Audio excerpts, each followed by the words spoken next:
یه دختر 27 ساله رو تصور کنید که روزهاش رو با در زدن توی کوچه ها و خیابونا میگذرونه تا به این و اون دستگاه تلفن فکس بفروشه. پارتی نداره، مدرک دانشگاهی مرتبط هم نداره و تمام داراییش توی دنیا فقط $5000 پس اندازه.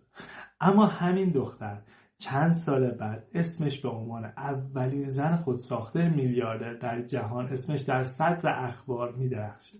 اسمش سارا بلکلی و برند اسپنکس رو از صفر پیریزی میکنه. تا آخر ویدیو همراه من باش، چون میخوام داستان دختری رو بگم که مثل خیلی از دخترهای ایرانی یا افغانستانی خودساخته قدرتشون رو به رخ دنیا میکشن.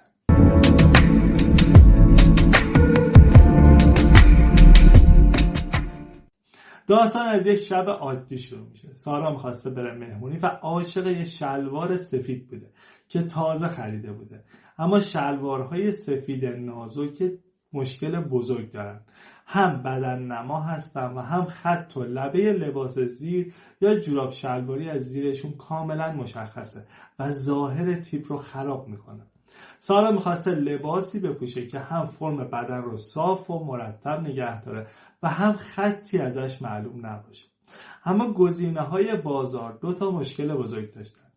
جوراب‌های شلواری معمولاً تا پایین پا امتداد داشتن و وقتی کفش مجلسی میپوشید نوک جوراب شلواری از کفش میزنه بیرون. مدل‌های دیگه هم یا خیلی ضخیم بودن یا کلفتیشون از زیر پارچه سفید معلوم میشد یا اون استایل گینی که میخواست رو نداشتن.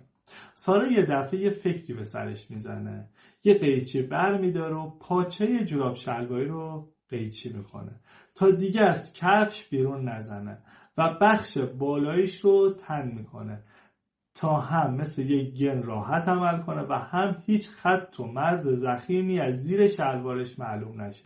نتیجه دقیقا همون چیزی میشه که میخواسته و همونجا تو آینه به خودش میگه که اگه من واقعا به یه همچون چیزی نیاز داشتم، حتما میلیون ها زن دیگه هم توی دنیا هستن که همین دردسر رو دارن.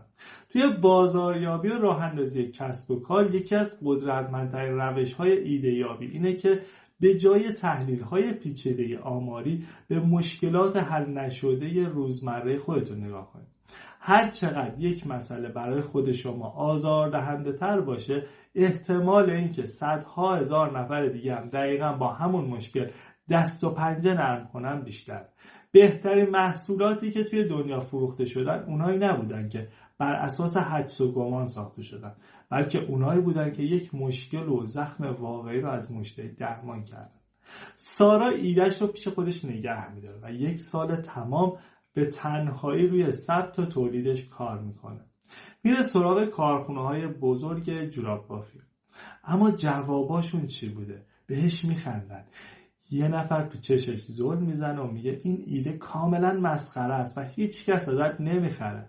اما سارا به طرح خودش ایمان داشته، پس ناراحت نمیشه و از بازی بازار جا نمیزنه. فقط میره سراغ کارخونه بعدی. توی این مسیر 10 بار درها به روش بسته میشه و جواب نمیشنوه، اما دست بردار نیست تا بالاخره یکی از کارخونه دارها با دیدن اصرار سارا و اینکه دختر خودش طرح رو میبینه قبول میکنه نمونه اولیه رو بسازه. در علم فروش یک قانون آماری وجود داره به اسم نرخ تبدیل. وقتی شما پروژه رو شروع میکنید طبیعیه که درصد بالایی از افراد گاهی تا 80% به شما جواب منفی بدن. مغز ما طوری طراحی شده که با شنیدن کلمه نه خودشون رو مساوی با شکست میدونن، در حالی که در بیزینس نشنیدن فقط عبور از یک مرحله آماری برای رسیدن به اولین بله است. کسی تو کارش موفق میشه که خستگی ناپذیر باشه و نذاره آمار رد شدنها انگیزش رو از بین ببره. حالا محصول آماده بود، اما یه مشکل بزرگتر وسط بود. سارا $1 هم پول تبلیغات نداشت. اینجاست که مجبور میشه دست به کارهای جالب و خارق‌العاده بزنه. ایشون میره یک پلاک ماشین سفارشی با اسم برندش میسازه و روی ماشینش نصب میکنه. هر جا که ماشینش رو پارک میکرد مردم میومدن جلو میپرسن اسپنکس چیه؟ همون کنجکاوی ساده تبدیل میشه به ماشین تبلیغاتی ایشون. بعدش مستقیما میره سراغ یکی از معتبرترین فروشگاه‌های بزرگ زنجیره‌ای مارکوس. جلوی مسئول خرید فروشگاه وای میسته و ازشون اجازه میگیره و همونجا جلوش لباسش رو عوض میکنه تا فرق قبل و بعد از پوشیدن محصول رو با چشم خودشون ببینن و متقاعدش کنه. وقتی کسب و کاری بودجه کلان برای تبلیغات محیطی و تلویزیونی نداره، از استراتژی بازاریابی چریکی استفاده میکنه. این یعنی استفاده از خلاقیت، غافلگیری و تعامل مستقیم با مشتری برای ایجاد وزوز خبری. طراحی یک المان بصری عجیب مثل پلاک ماشین که ناخودآگاه ذهن مخاطب را درگیر کنه و سوال بسازه، یا اجرای پرزنت حضوری و بیواسطه به جای تبلیغات سنتی، هزینه بازاریابی رو به صفر میرسونه اما اثر بخشیش رو 100 برابر میکنه. اما سکوی پرتاب اصلی جای دیگه ای بود. سارا یه بسته از محصولش رو به همراه یه نامه دستنویس میفرسته برای اپرا وینفری، مجری مشهور، بدون هیچ تضمینی که ایشون اصلا درب جعبه رو باز کنه. اما اپرا جعبه رو باز میکنه و محصول رو میپوشه، عاشقش میشه و نام اسپانیکس رو رسما توی لیست چیزهای مورد علاقش معرفی میکنه. از همون لحظه سیل سفارش ها سرازیر میشه. کار به جایی میرسه که توی یکی از برنامه‌های تلویزیونی در کمتر از 6 دقیقه 8000 عدد از این محصول به فروش میرسه و کارخونه به صورت شبانه روزی شروع به تولید و فروش میکنه. در روانشناسی مصرف کننده مفهوم اعتماد ارجاعی قوی ترین محرک خریده. مردم به حرف خود فروشنده شک دارن، اما وقتی یک فرد معتبر، معروف یا یک رهبر فکری مثل اینفلوئنسرها محصولی رو تایید میکنن، مقاومت ذهنی مشتری پایین میاد.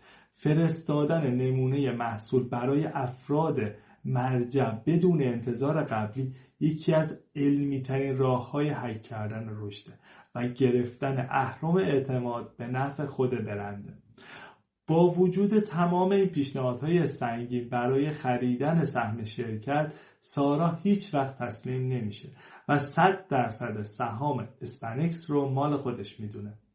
نتیجه این میشه که امروز سارا از یک بازاریاب ساده دستگاه فکس تبدیل شده به یکی از ثروتمندترین زنان خودساخته جهان.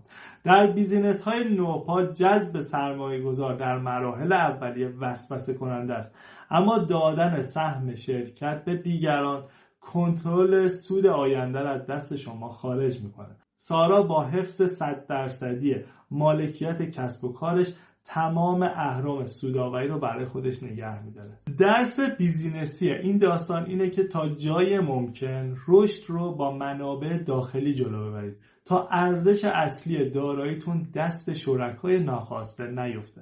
حالا به نظر شما کدوم بخش از این اصول بیزینسی، پیدا کردن درد بازار، مقاومت در برابر نشنیدن یا ایجاد بازاریابی چریکی رو بیشتر توی کار خودتون نیاز دارید؟ حتما نظرتون این پایین برای من بنویسید و برای حمایت از چنل دکمه لایک رو بزنید.